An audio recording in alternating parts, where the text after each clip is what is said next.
Avec ça, on refait Mur le des monde. âmes, fissure des pierres, vrac des ténèbres, désert, j'endure ton défi, blanc à remplir sur la carte voyageuse du pollen. Ça, c'est universel. Qu'on est au nom des déserts, des îles. Moi, en fait, je pense qu'avec Écho, on partage peut-être la même approche et la même appréhension de Césaire. C'est comment se fait-il que Césaire, au même titre que Baudelaire, Marivaux, Voltaire, Rousseau, ne soit pas à la disposition de tous les élèves français depuis des décennies qu'il officie. Comment se fait-il que son œuvre poétique, son œuvre de dramaturge, son œuvre politique... Attends, attendez, parce que moi, pourquoi en fait, je ne sais pas si tu partages la même chose. C'est-à-dire que moi, j'ai commencé par l'œuvre politique parce que j'avais besoin de densifier mon regard et ma vision politique et philosophique et de voir... tel qu'on présentait les Antilles, l'Afrique, ou les opprimés, ou les dominés en général, étaient pas flatteuses, c'est un euphémisme, et qu'il fallait passer par le haut pour déjà, moi, me renarciser un petit peu ceux qui m'entouraient, et que la lecture de Césaire, elle est tellement fulgurante et forte, c'est que quand on en a peur, mais en même temps, c'est des livres qu'on ne lit pas qu'une fois. Je ne sais pas si tu as lu le discours une seule fois. Moi, je l'ai lu plusieurs fois, parce qu'on ne ressort pas indemne politiquement, philosophiquement et aussi personnellement. Et c'est là qu'on prend, justement, moi, ce qu'il me disait toujours, il ne faut pas trop parler de moi, c'est pas trop grave. C'est-à-dire que moi, je dis, comment se fait-il qu'il soit passé à l'as comme ça? En même temps, c'est pas quelque chose, c'est pas le hasard, c'est aussi des décisions politiques. C'est pour ça que je me permets de soumettre mon avis. Mais c'est qu'il ne laisse pas indemne parce que, comme on dit, il y a une expression qui dit en Côte d'Ivoire, il y a des histoires et des livres qui vous mettent des lunettes et que ça vous fait voir la vie de manière plus claire et consciente.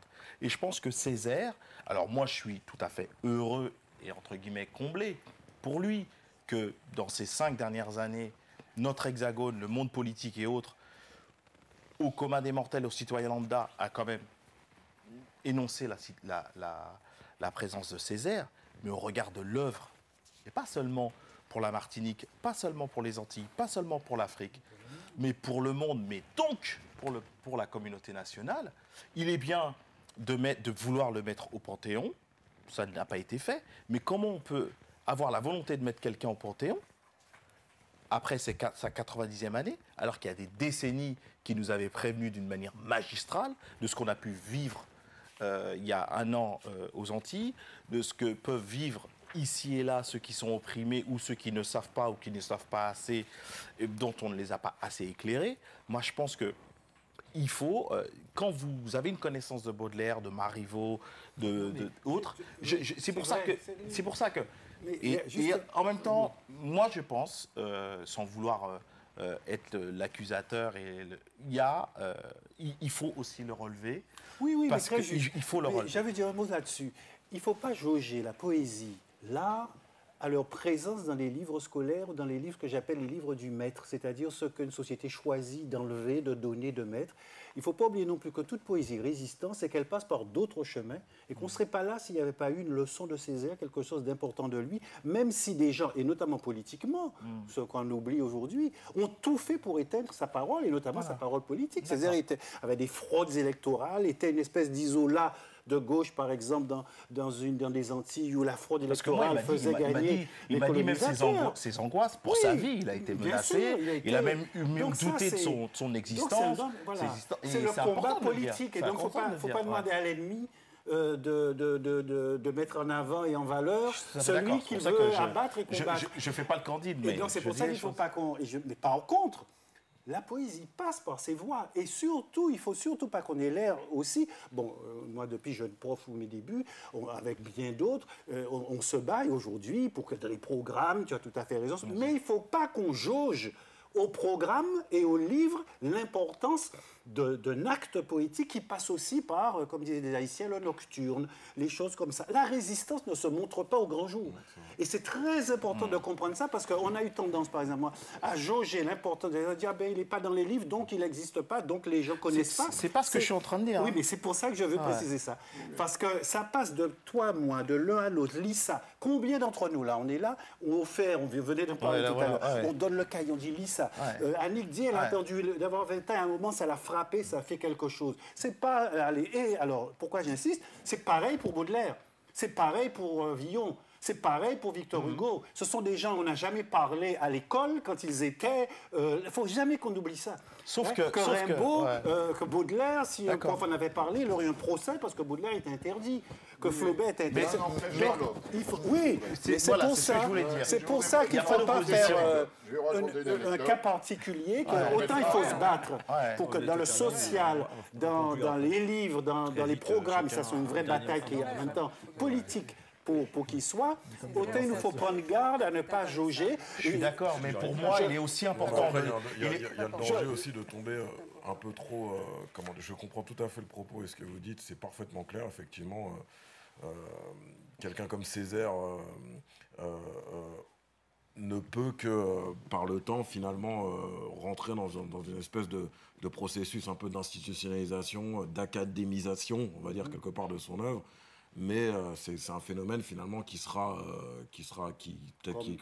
on ne verra peut-être pas forcément notre vivant ou d'ici une vingtaine d'années, mais c'est quand même comme vous le dites si bien, voilà, la résistance ne peut pas être érigée comme ça au grand jour au vu aussi de tout le monde. C'est quelqu'un qui est finalement... Un tout petit exemple par rapport au Noël dont vous parlez et que personne qu'on connaît très peu. C'est juste un exemple concret. Césaire, il y avait la résistance, il y avait tout ça après la guerre, beaucoup de problèmes et on n'en parlait pas. Eh bien, des enseignants de Martinique ont fait en 1950, je dis 1950, un livre pour les écoles primaires qui s'appelait Lectures antillaises. Ça veut dire que le peuple, c'est pour ça que je tiens beaucoup à dire ça, s'est emparé de ça. Et dans les écoles, non,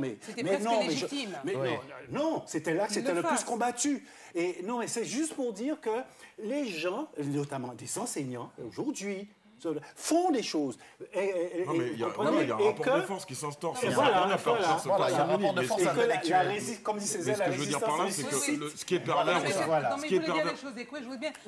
Et puis je voudrais en plus qu'ils nous disent un texte, qu'ils nous parlent, qu'ils nous disent un texte en plus. Qu'il termine de dire ce qu'il a à dire, et puis qu'il nous dise qu'il improvise un truc pour nous dire, pour qu'on sente à quel point la parole de Césaire vibre à travers ce travail. Moi, je peux vous raconter une anecdote. Sur notre premier album, j'ai écrit un texte qui s'appelle « Écoute le sang parler », le sang S-A-N-G. Et où c'était, voilà, j'ai pas honte de le dire, même si ça fait preuve pas forcément d'honnêteté intellectuelle, voire presque artistique, où c'était, en paraphrasant finalement certains extraits de discours sur le colonialisme, j'apportais mes réponses à moi avec mon propre jargon, comment dirais-je, mon propre niveau finalement d'exigence en termes d'écriture. Bon, déjà, dans cette démarche, il y avait aussi... Finalement, il y avait un côté très contemplatif par rapport à l'œuvre d'Aimé Césaire, le caractère universel finalement de son propos, et aussi voilà, ce que ça me procure au niveau des viscères, quoi.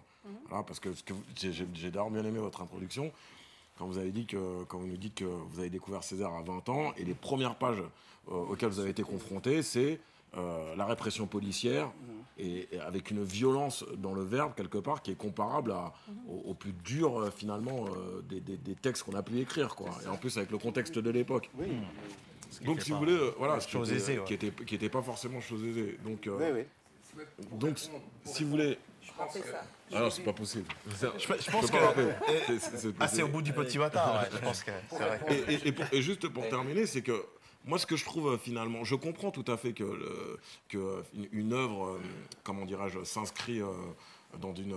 Enfin, le résistant, de fait, ne peut pas forcément être quelque chose qu'on érige comme ça au grand jour, c'est ce que je disais tout à l'heure, mais l'effet pervers, justement, de ça, c'est de tomber dans la contemplation et dans l'éloge finalement, en dévitalisant la substance et le fond, finalement, de la pensée de Césaire. Et je pense que c'est un peu à quoi on assiste. Il y a une espèce de consensus aujourd'hui politique par rapport à Césaire qui va de Le Pen, d'ailleurs. J'ai entendu Le Pen, concrètement, dire que voilà, discours sur le colonialisme, au retour au pays natal, c'était son livre de chevet. Incontestable au niveau de la forme. Des provocations. Donc, non, mais c'était pas des provocations, c'était non, mais au-delà de la provocation, je veux dire, par rapport à la forme et des questions d'écriture, de verbe, d'acquisition du langage, enfin, je veux dire, on ne peut que, finalement, se soumettre face à la prouesse, quoi. Oui, non, mais c'est parce qu'il est d'une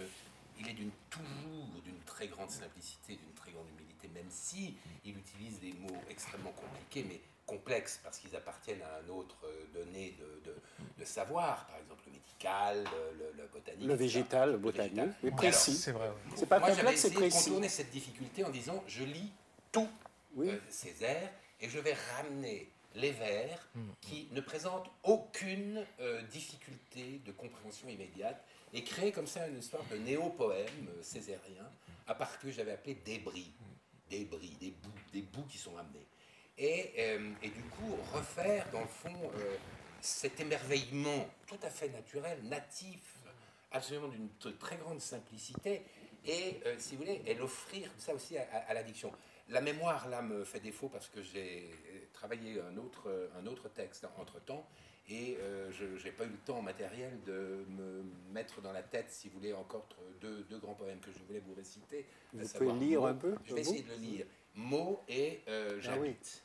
Alors, si vous voulez, vous voyez, donc, Corps perdu, j'adore ce texte. Oui. Corps perdu. Vous imaginez déjà, bon. La fin de Corps perdu. Parmi moi, de moi-même à moi-même, hors toute constellation, en mes mains serrées seulement, le rare hoquet d'un ultime spasme délirant, vibre mot. J'aurai chance hors du labyrinthe, plus long, plus large, vibre en ondes de plus en plus serrées, en lasso ou me prendre, en corde ou me pendre, et que me clouent toutes les flèches, et leur curare le plus amer, au beau poteau mi-temps des très fraîches étoiles, vibre, essence même de l'ombre, en elle, en gosier, c'est à force de périr, le mot nègre, sorti tout armé d'une fleur vénéneuse, le mot nègre, tout poître de parasites, le mot nègre, tout plein de brigands qui rôdent, de mères qui crient, d'enfants qui pleurent, le mot nègre, un grésillement de chair qui brûle, âcre et de cornes, le mot nègre, et comme le soleil qui saigne de la griffe sur le trottoir des nuages, et le mot nègre, comme le dernier rire vêlé de l'innocence entre les crocs du tigre, et comme le mot soleil est un claquement de balles, et comme le mot nuit, un taffetas qu'on déchire, le mot nègre de rue, savez-vous, du tonnerre d'un été que s'arrogent les libertés incrédules. Alors, quand vous avez ça, je veux dire, vous avez un programme. Je veux dire, on n'a pas besoin d'inscrire ça à un programme pédagogique. Il y a une angoisse et une ferveur. Voilà, angoisse et ferveur. Mais quand même. Il va pleurer s'il n'a pas. Vas-y. Pardon? Il ne veut pas rapper. Non, mais de toute façon, on arrive à la fin de ce spécial place privée. On commence à parler de Césaire. Mais j'ai vu parce que... S'arrêter. Un livre... Moi, je viendrai t'écouter.